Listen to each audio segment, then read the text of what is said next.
These paintings really start for me with very, very small works where I'm exploring really simple ideas that I wake up with every morning. I look out the window and I see these really simple, amazing juxtapositions of land and sky and water and trees. It's always sort of a sense of emergence and of awakening, that early, early morning light when you just begin to feel like everything is possible, you know, everything's just waking up. And then that sense of the end of a day when you've gone crazy, running ragged, trying to do a million things, and then there's just this peacefulness that comes over you when you can slow down.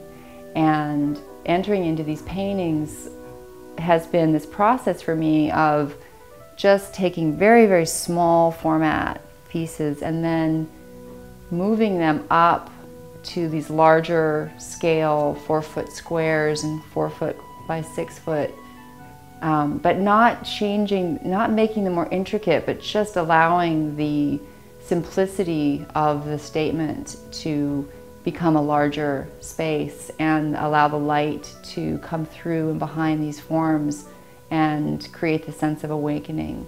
And it's interesting because Big Sur is such a passionate landscape.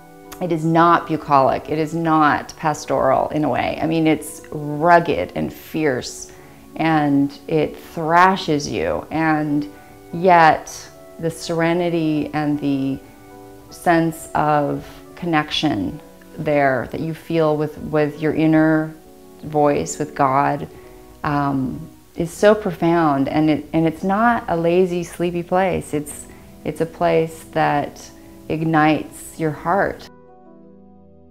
When I'm working with paintings, what I'm trying to do is really bring that experience into a visual language that gives someone else that experience. Driving, you're always looking in the rearview mirror. You see those reflected backwards glances and you're like, whoa, that's amazing, pull over. And so what I've been doing lately, this new series is really derived not from going out and just looking. It's not plein air landscape work. It's remembering. It's like, okay, if you think about what blew your mind at Malera and you were walking down there at dawn and it just threw you over the edge of ecstasy, what was that? Well, it's remembering the elements. It's that light coming up through the trees. It's that feeling of light on water slicing through these warming greens. It's like your memory reduces it to the elemental because you can only really recall what matters.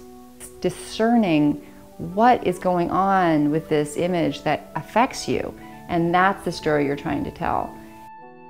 What I got really excited about with this piece is one of my great influences in my work are the old California painters, the Arthur Matthews and Lucia Matthews, and my great-great-grandmother Jane Powers painted Carmel and Carmel Valley around 1900, when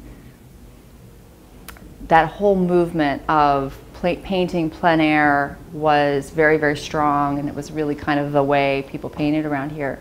And it's very tonal. Gottardo Piazzoni in Carmel Valley was doing these extraordinary tonal masterpieces. And my work really began in retracing my great-great-grandmother's footsteps in painting places that I thought she would have painted from her paintings, understanding from her paintings what her path was. Then she moved into Cubism. After she moved to Paris in 1920, she became a Cubist. She studied with André Lotte, who was a very, very fine painter, but really famous as a teacher. He studied with Cézanne, and her work completely went into this new direction of modernism, Cubism. And I'm much more familiar with that part of her life because so many of those paintings are part of my life today.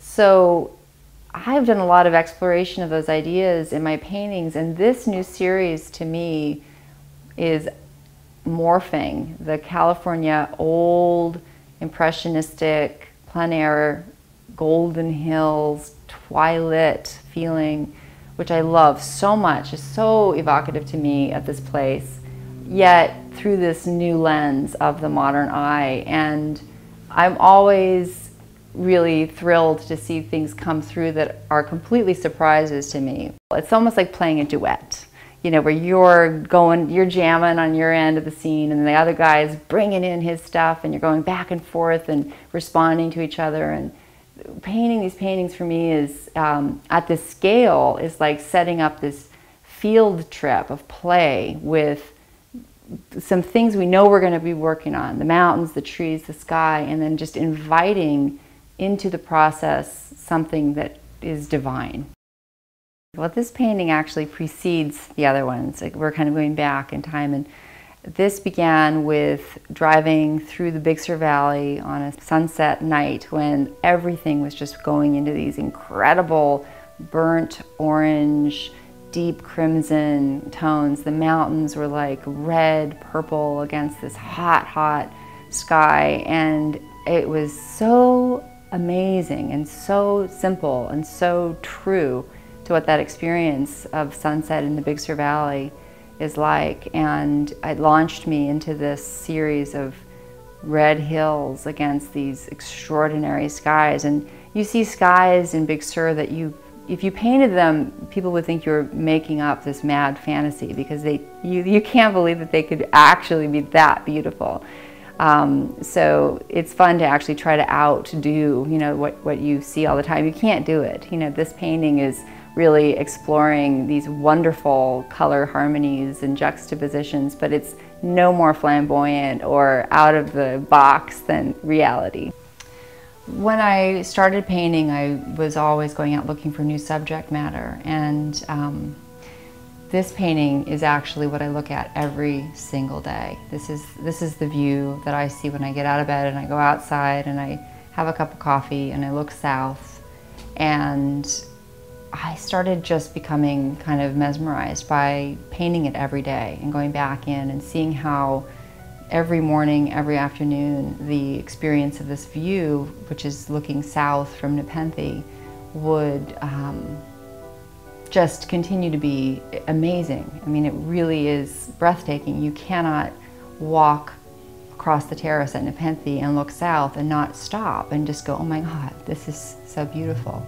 And I started really thinking about painting things that were things I really knew, not like a tourist, and not like passing through, and not like a snapshot, and not even like trying to get every detail of that view, but rather this kind of a feeling of being in a place and knowing it and experiencing it through thick and thin, you know, through good times, through bad times. And there's no place that I know more than this place.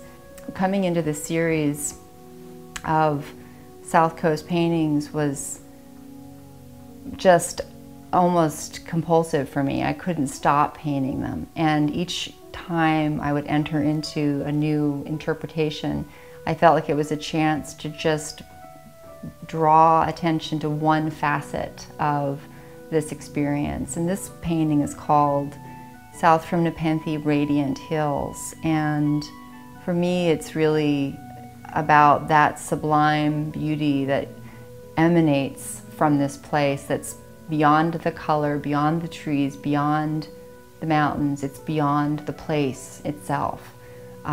It's this other spirit that's speaking to you through these places, this energy.